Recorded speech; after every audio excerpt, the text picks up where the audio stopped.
The target vocabulary for this section are the nouns plight, spectacle, juggernaut, humility, and fabrication. Here is the second set of nouns that we're going to focus on. Let's look at the meaning and example for word number 1. Word number 1 is plight, which means a sad or difficult situation. For example, many people were left homeless after the flood, and volunteers are trying to relieve their plight.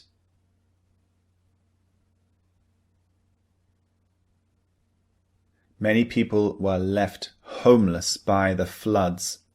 Now, this is a very sad and difficult situation for them. So we describe the situation as a plight. Many volunteers are trying to relieve their plight. Another example would be in third world countries where many people are starving, they have no access to food or water. We can describe this as a plight. It's a very sad and difficult situation that needs to be overcome. So a plight is a very negative situation. Let's look at word number 2.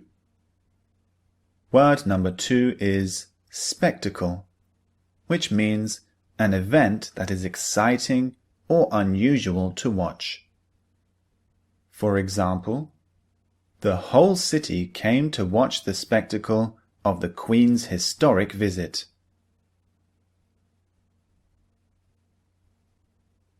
The Queen came to visit this city, and it created lots of excitement in the area. So we can describe this as a spectacle. The event of the Queen coming is a spectacle. Another spectacle might be when you go to watch a fireworks display. There are lots of fireworks lighting up the night sky. Everyone is watching. There are crowds of people. So it's very, very exciting. We can describe this as a spectacle. So I went to watch the spectacle of the fireworks display. Let's look at word number 3 now. Word number 3 is juggernaut, which means a powerful force or organization. For example, the oil company is a juggernaut that focuses solely on profits, not the environment. Juggernaut is a disapproving word, which means you're talking negatively about the thing you're describing. So in this example, I said the oil company is a juggernaut. That means I'm being critical of them. I'm saying it's a very powerful force, but it's using this power in a bad way. It doesn't care about the environment. It only focuses on profits. So a juggernaut is usually a negative term. We might describe a bad government as a juggernaut. If we want to criticize the government, we're saying they're very powerful, but they're not doing a good job. They only care about themselves. They're only focusing on their own interests. This government is a juggernaut. Okay, it's quite disapproving. It's quite a negative word to describe an organization. Let's look at word number 4 now. Word number 4 is humility, which means the quality of not thinking you are better than others.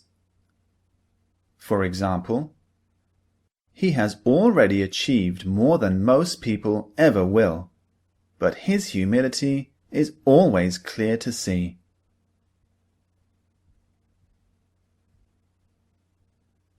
This person has achieved so much in his life. He's been very, very successful, but he has humility, which means he doesn't think that he's better than others.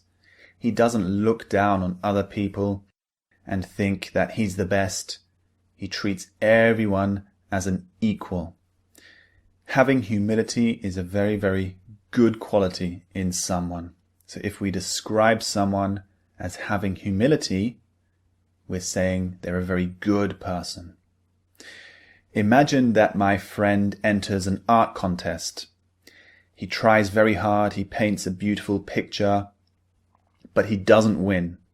And he's very angry. He says, "This is terrible. I should have won this contest. I'm the best painter." I can say to him, you need to have a bit more humility.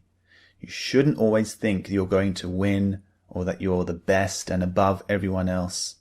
You need to show more humility. So this is how we describe someone's character, whether they think they're above others or equal. If you have humility, you think everyone is equal. If you don't have humility, you think you're above others. Now let's move on to word number 5. Word number 5 is fabrication, which means a lie. For example, I don't believe anything he says anymore. It's a complete fabrication to get what he wants.